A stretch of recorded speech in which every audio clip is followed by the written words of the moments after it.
Professor P.C. Manoria, Executive President, Third World Congress of Cardiometabolic Medicine at Hotel Leela, Mumbai, 27-28 January 2024. And me is Dr. Deedwania, the renowned cardiodiabetologist of the globe. And I'm at the rightdoctors.com studio to talk about SGLT2 inhibitors. All of us know medicine is essentially a resolution of uncertainty, and time and again it has been proved on several occasions, and this aptly applies to SGLT2 inhibitors.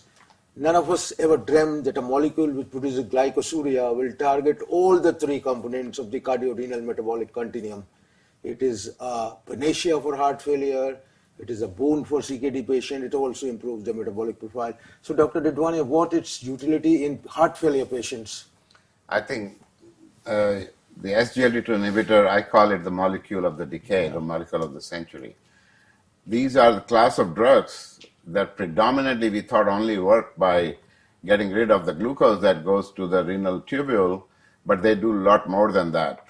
It has now been shown that SGLT2 inhibitors are the most potent agent that have come into being in the last 5 years that improve heart failure. Heart failure outcomes were not expected out of the first trial, EMPEROR outcome trial that was done, but it was a surprise. And it was shown that within 3 months after patients were started on empagliflozin, their heart failure events were decreased. In the beginning, we were puzzled as to how or why it's happening. It's a combination of hemodynamic effects, it's a combination of the long-term effects that prevent LV remodeling, and it is also something that improves kidney function. So all of these combined together really provide significant benefit. It has now become a standard therapy for patients with heart failure on top of what we call guideline-directed medical therapy. This is something that should be utilized in all patients of heart failure, whether they have heart failure due to what we call reduced ejection fraction or heart failure with preserved ejection fraction.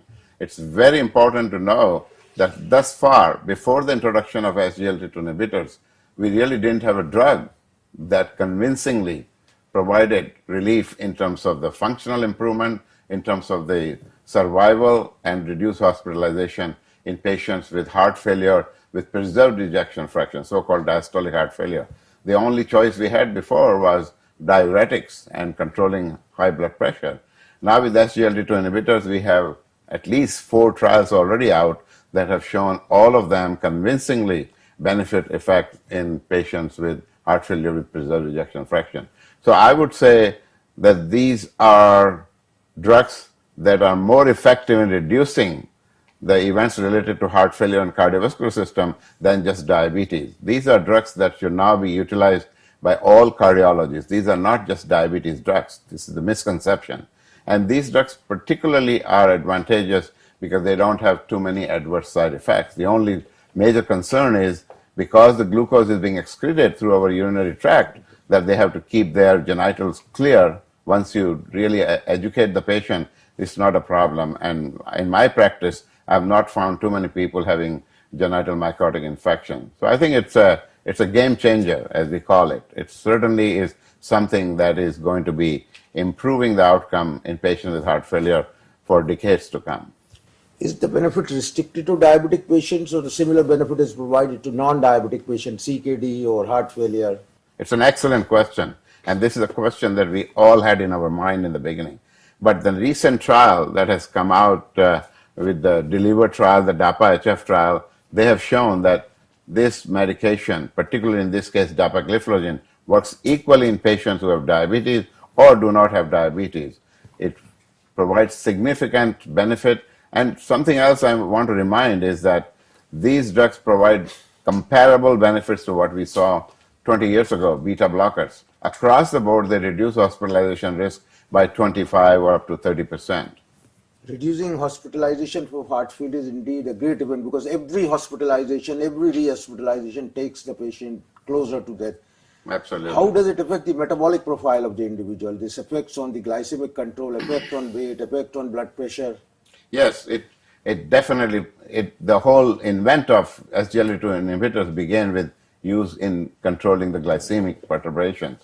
But then we subsequently found in addition to doing what it does, it's what I call the best, most optimal diuretic, because it not only provides excretion of glucose, in addition to that, these agents have an effect on sodium hydrogen exchanger, NHE1 and NHE3, which is very important because that, in addition to glycosuria, produces natriuresis, or excretion of sodium with water. So they are what I call super diuretic. In addition to that, these drugs will reduce blood pressure.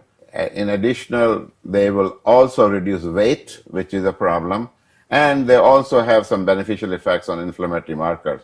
Now, the recent studies done in Canada and other places have shown that they have positive effect on LV remodeling, which is a process by which the shape and the overall structure of myocardium changes, which eventually leads to dilatation and dysfunction.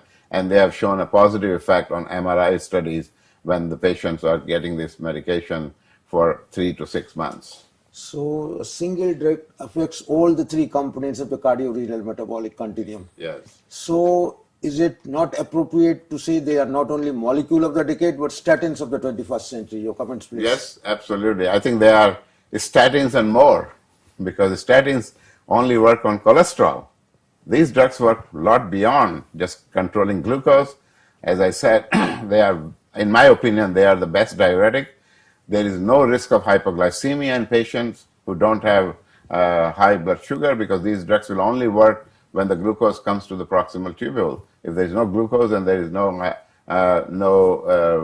decrease in blood glucose. And in addition to that, something people don't recognize is that these drugs work very well in patients with long-term diabetes, because they are not dependent on the action of insulin.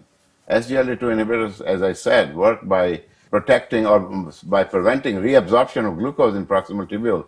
90% of glucose is reabsorbed in our renal tubule, proximal tubule, and by preventing the reabsorption and causing diuresis, these drugs have phenomenal effect. And I think in the beginning, when the results came, where hospitalization for heart failure were reduced within 3 months, we were all surprised. What's going on?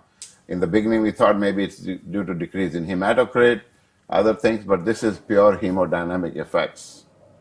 So SGLT2 inhibitors continue to surprise us right from the beginning. We are learning more and more. I'm sure next time we meet at the 4th World Congress, we will have newer and newer data. Thank you very much. Absolutely, pleasure. For the wonderful takeaways. Thank you.